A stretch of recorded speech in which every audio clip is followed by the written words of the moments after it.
দেখেন গণঅভ্যুত্থান এটা একটা যুদ্ধ। আপনি যদি পরাজিত হন তাহলে আপনি মারা যাবেন, আর আপনি যদি বিজয়ী হন তাহলে যাকে আপনি পরাজিত করলেন তাকে ডিস্ট্রয় করে দিতে হবে। আপনি তাকেও রাখবেন আর আপনি চুপচাপ বসে থাকবেন, এর নাম গণঅভ্যুত্থান না, এর নাম যুদ্ধ না। আমাদের এখানে ৫ তারিখে একটা গণঅভ্যুত্থান হয়েছে, সেই গণঅভ্যুত্থানের পরে গণঅভ্যুত্থানের যে বিজয়ী শক্তি তারা ক্ষমতা দখল করেছে, কিন্তু দেশের মানুষ মনে করে যে এই সরকারটা খুব দুর্বল, সে আওয়ামী লীগকে কিছু করতে পারবে না, সে পরাজিত শক্তিকে কিছু করতে পারবে না।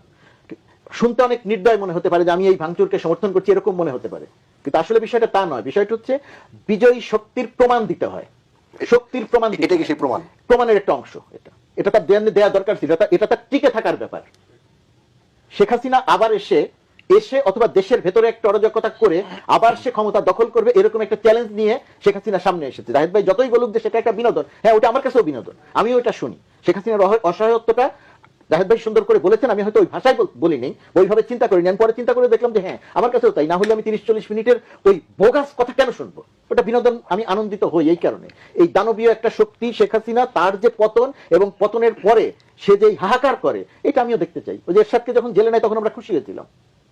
কেন খুশি হচ্ছিলাম? কারণ এরশাদের অসহায়ত্বটা দেখে। তো এইখানে এই গণঅভ্যুত্থানের বিজয়ী শক্তি ৫ আগস্টের পরে যে ঘটনাগুলো ঘটার কথা ছিল সেটা না ঘটার কারণে পরাজিত শক্তি মনে করেছিল যে ৫ আগস্টের শক্তি দুর্বল, তাদের আর ঐক্য নাই, তারা আর সামনে আসতে পারবে না। এই যে আবার যদি রাজুতে ডাকো তোমাদেরকে জুতা মারা হবে, এরকম স্লোগান হয়েছে।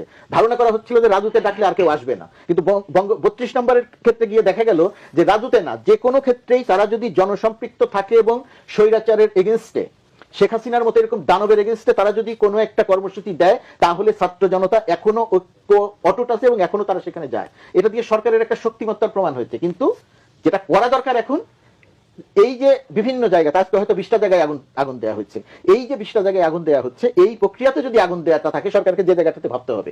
তাহলে যেটা হয় যে কারো কোনো কন্ট্রোল থাকে না, কারো কোনো নিয়ন্ত্রণ থাকে না।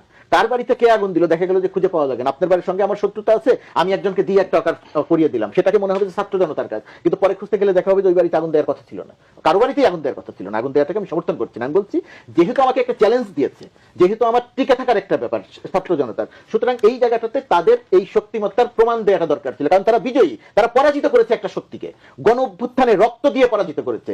যে ছেলেটা আজকে ৩২ নম্বরে গিয়ে ভেঙেছে, আমি তার ভাঙাটা সমর্থন করছি না, কিন্তু এটা আপনার বুঝতে হবে যে শেখ হাসিনা ওই ৩২ নম্বরকে কেন্দ্র করে আবার আসতে চায়, কারণ ও ওর বন্ধুকে, ও ওর ভাইকে, ও ওর সহকর্মীকে, ও অথবা তার বাবাকে অথবা তার ভাইকে সে হত্যা করেছে।